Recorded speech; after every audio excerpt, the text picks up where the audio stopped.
लोकसभा में विपक्ष के नेता राहुल गांधी मुख्य चुनाव आयुक्त की नियुक्ति के मामले में लगातार अपनी आपत्ति जता रहे हैं। बावजूद इसके ना तो उनकी आपत्ति सुनी गई और ना ही उनसे सहमति ली गई, बल्कि उन्हें बता दिया गया कि मोदी सरकार ने ज्ञानेश कुमार को मुख्य चुनाव आयुक्त के रूप में चुन लिया है और उनकी नियुक्ति भी करवा दी गई।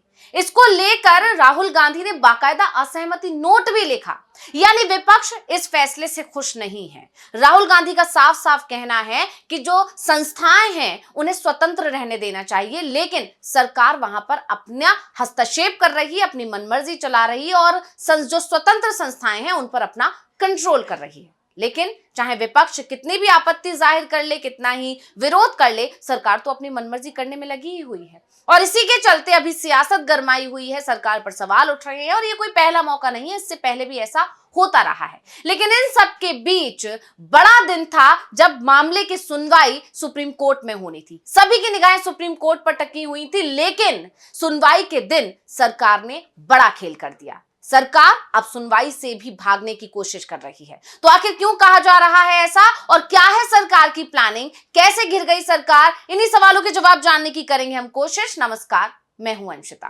ज्ञानेश कुमार को मुख्य चुनाव आयुक्त चुन लिया गया है, लेकिन जब से उनकी नियुक्ति हुई है सरकार सवालों में घिर गई और सबसे बड़ा सवाल तो यही उठ रहा है कि आखिर सरकार को इतनी जल्दबाजी क्यों थी, जबकि 19 फरवरी को इसी मामले को लेकर सुप्रीम कोर्ट में सुनवाई होनी थी। लेकिन सरकार ने 40 घंटे का इंतजार भी नहीं किया और 17 फरवरी को चुनाव आयुक्त को चुन लिया गया। और उससे भी बड़ी बात तो ये है कि जो विपक्ष के नेता यानी कि राहुल गांधी उस कमेटी में मेंबर हैं, उनको भी शामिल नहीं किया गया। जब वो बैठक में पहुंचे तो उन्हें बता दिया गया कि इस नाम पर सहमति बन चुकी है और इसके बाद राहुल गांधी अपना असहमति नोट देकर वहां से वापस लौट आए। इस बात के बाद से चर्चा तेजी से हो रही है कि सिर्फ नाम के लिए विपक्ष के नेता को उसमें शामिल किया गया है, जबकि उनकी बात नहीं सुनी जा रही और इसी को लेकर राहुल गांधी लगातार आपत्ति भी जता रहे थे। वो बार बार ये कह रहे थे कि मैं उस बैठक में जाकर क्या करूंगा जहां पर बहुमत सरकार के पास है। और यही मामला कोर्ट में चल रहा है कि इस चुनाव आयुक्त को लेकर जो कमेटी बनाई गई है उसमें आखिर सीजीआई को बाहर क्यों किया गया, क्यों उसमें सरकार का बहुमत है, जबकि इससे पहले जब सुप्रीम कोर्ट की तरफ से मुख्य चुनाव आयुक्त और चुनाव आयुक्तों की नियुक्ति का मामला कोर्ट पहुंचा था, तब सुप्रीम कोर्ट की तरफ से एक कमेटी बनाई गई थी जिसमें सीजीआई को शामिल किया गया था। उसमें प्रधानमंत्री, सीजीआई और विपक्ष के नेता थे।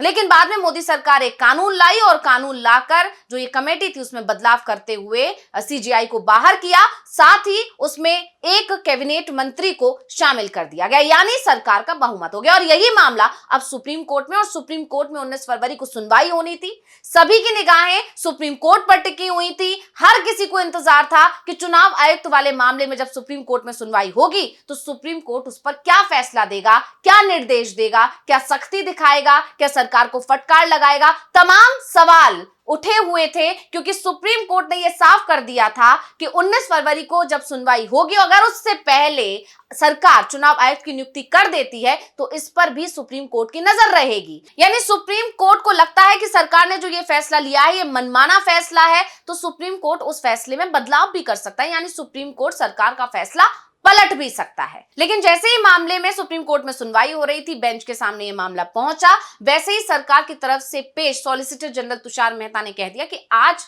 वो बिजी हैं, उनके पास समय नहीं है, इसलिए इस मामले को किसी और दिन के लिए रख दिया जाए, यानी कोई दूसरी तारीख दे दी जाए, इस मामले में किसी और दिन सुनवाई हो जाए। अब इसी के बाद से ये कहा जा रहा है कि सरकार कहीं ना कहीं सुनवाई से भाग रही है। पहले उसने जल्दबाजी में चुनाव आयुक्त की नियुक्ति की और उसके बाद से जब ये मामला सुप्रीम कोर्ट पहुंच रहा है, इसमें सरकार को कहीं ना कहीं ये डर है कि सुप्रीम कोर्ट कोई बड़ा फैसला ले सकता है, कोई कड़ा निर्देश दे सकता है। तो ऐसे में सरकार अब इस सुनवाई से बचने की कोशिश कर रही है और इसके लिए जो उनके वकील हैं, सरकार की तरफ से पेश वकील हैं, वो इस तरह की दलीलें दे रहे हैं। तो आपको बता दें कि मुख्य चुनाव आयुक्त और निर्वाचन आयुक्त की जो नियुक्ति का मामला है सुप्रीम कोर्ट में जब गूंजा, तब वकील प्रशांत भूषण ने जस्टिस सूर्यकांत और एन कोटेश्वर सिंह की बेंच से इस मामले को प्राथमिकता देते हुए इस पर सुनवाई करने की अपील की थी।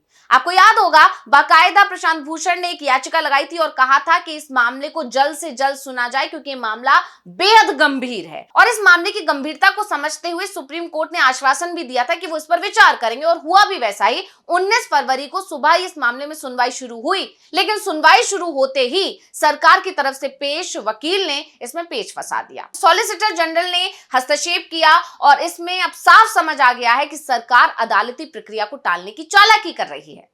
मुख्य चुनाव आयुक्त और निर्वाचन आयुक्तों की नियुक्ति प्रक्रिया को चुनौती देने वाली याचिका का मुद्दा जब सुप्रीम कोर्ट पहुंचा, तो सुप्रीम कोर्ट में जस्टिस सूर्यकांत और एन कोटेश्वर सिंह की बेंच किसी और मामले की सुनवाई कर रही थी। इस दौरान एसोसिएशन फॉर डेमोक्रेटिक रिफॉर्म्स की तरफ से वकील प्रशांत भूषण ने बेंच से मुख्य चुनाव आयुक्त और चुनाव आयुक्त की नियुक्ति के मामले पर पहले सुनवाई करने की गुजारिश की, जिस पर सॉलिसिटर जनरल तुषार मेहता ने हस्तक्षेप कर दिया और उन्होंने कहा कि मैं आज कॉन्स्टिट्यूशनल बेंच के सामने हूं, इसलिए इस मामले पर किसी और दिन सुनवाई हो।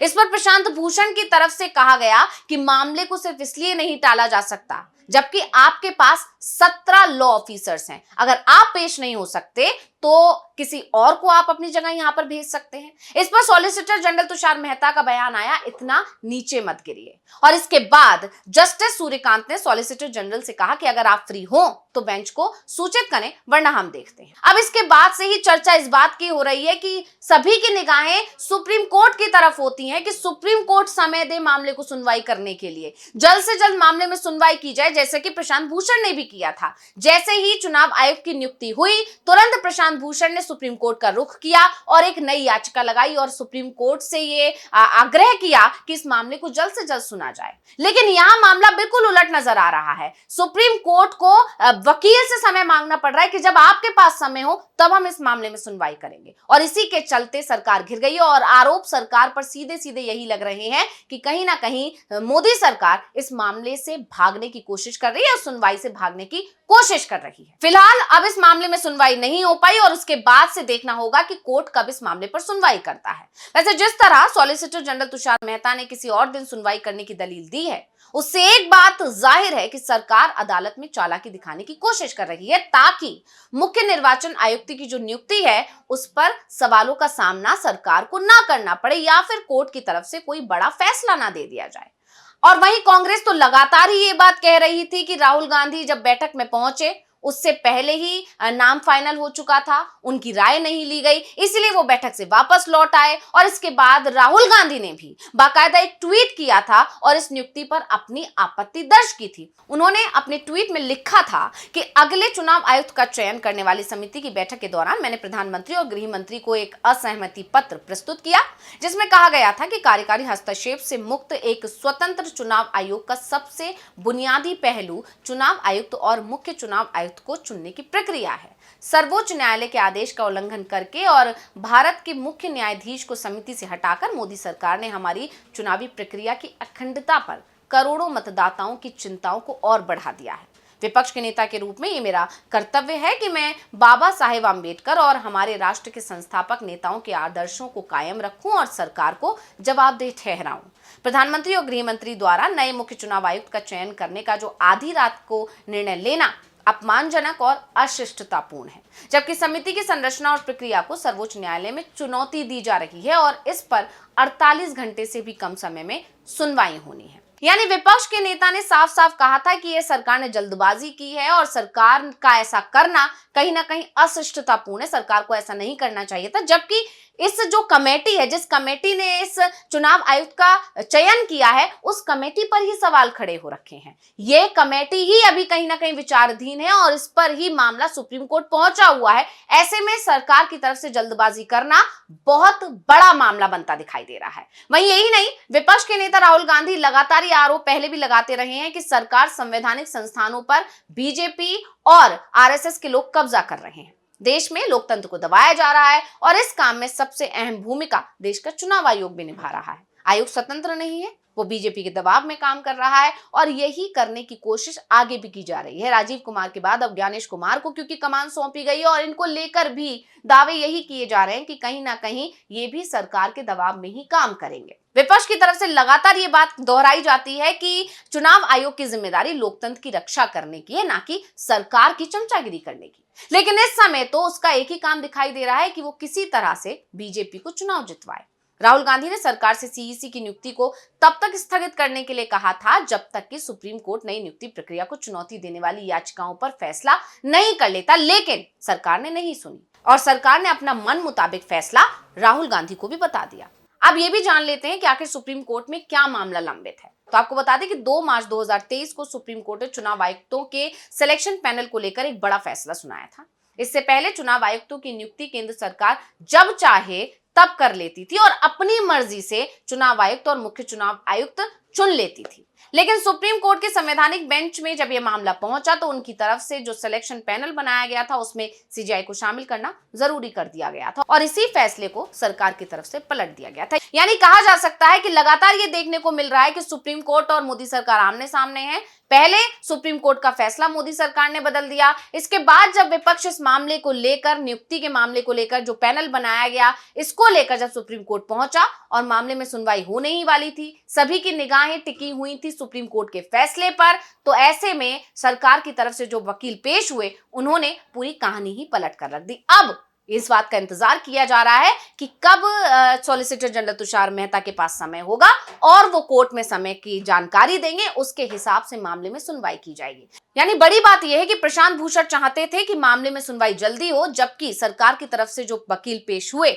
उन्होंने इस मामले को टलवा दिया है। अब देखना होगा कि कब मामले में सुनवाई हो पाती है, लेकिन इस सब को देखते हुए सरकार की बड़ी चालाकी सामने जरूर आ गई है। तो रिपोर्ट आपको कैसी लगी हमें कमेंट करके अपनी राय जरूर दीजिएगा। इसी के साथ मुझे दीजिए इजाजत। देखते रहिए डीवी लाइव। नमस्कार।